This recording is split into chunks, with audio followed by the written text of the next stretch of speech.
भी अगर हम पीओके का भी अगर जिक्र करें तो वहां पर भी पाकिस्तान जिस तरीके से वहां के लोगों को बरगलाने की कोशिश करता है कि अधिकृत क्षेत्र जब ये अगर हमारा हो जाएगा तो यहां का जो विकास होगा, यानी पीओके का जो विकास होगा वो पाकिस्तान की अर्थव्यवस्था से किया जाएगा, भारत के खिलाफ उकसाने का काम करता है, वहां के लोगों को भड़काने का काम करता है।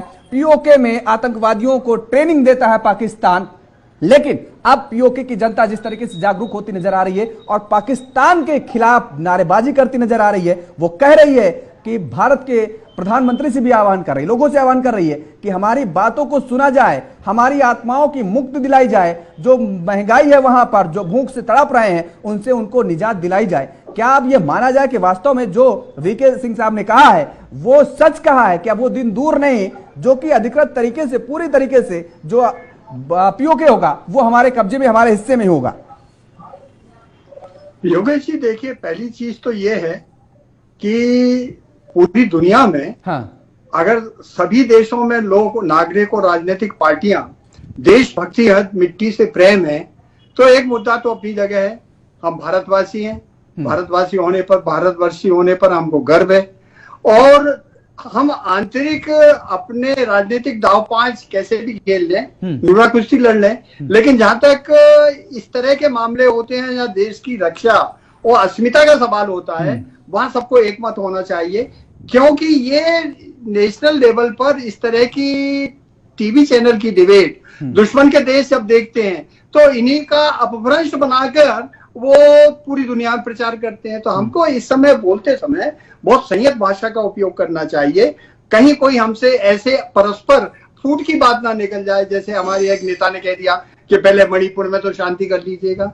अरे कुछ नेता ये भी कह देते हैं कि अगर मैं प्रधानमंत्री होता तो 15 मिनट के अंदर चीन को 100 किलोमीटर पीछे फेंक देता। ये सब जो एक असंतुलित भाषा सिर्फ राजनीतिक लाभ के लिए लोग उठाते हैं, उसको राष्ट्रीय चैनल पर बहस से बचना चाहिए। जहां तक जितेंद्र सिंह जी का सवाल है, उन्होंने बिल्कुल सही कहा है। इस समय पाकिस्तान की हालत इतनी खस्ता है और विशेषकर कश्मीर के हिस्से में ना तो वहां बिजली है, ना सड़कें हैं, ना पीने का पानी है, लोग दाने दाने के लिए तरस रहे हैं, बेरोजगारी अधिकतम उस पर है और वहां की जो फौज और पुलिस जो अत्याचार कर रही है, वहां पर 45 लाख की कुल जनसंख्या इस समय, जिसमें 90% जो है शिया मुस्लिम है ज्यादातर और 3% और कुछ जो है वो हिंदू और क्रिश्चियन है।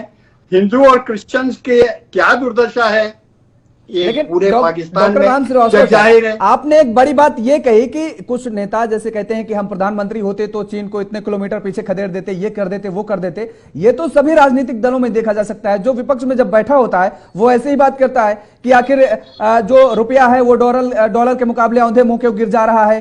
तमाम सारे तर्क देता है, हम प्रधानमंत्री होते, हम ये होते तो हम ये कर देते, वो कर देते। ये सारे राजनीतिक दलों में किसी एक विशेष दल के लिए तो हम कह नहीं सकते। ये मेरे ख्याल से एक नैतिक सोच की आवश्यकता है।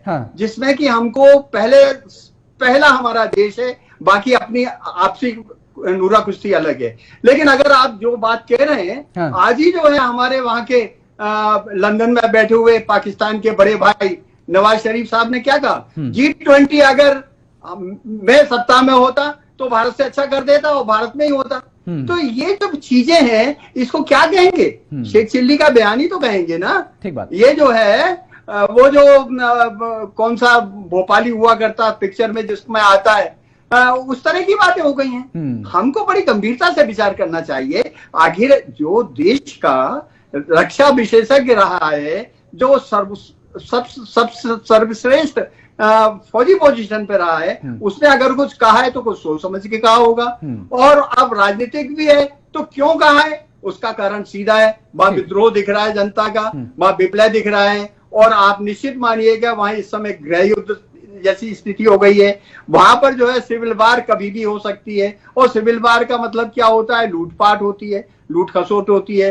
कर्ज में इतना फंसा हुआ है कि वो बिलबिला रहे हैं बेचारे।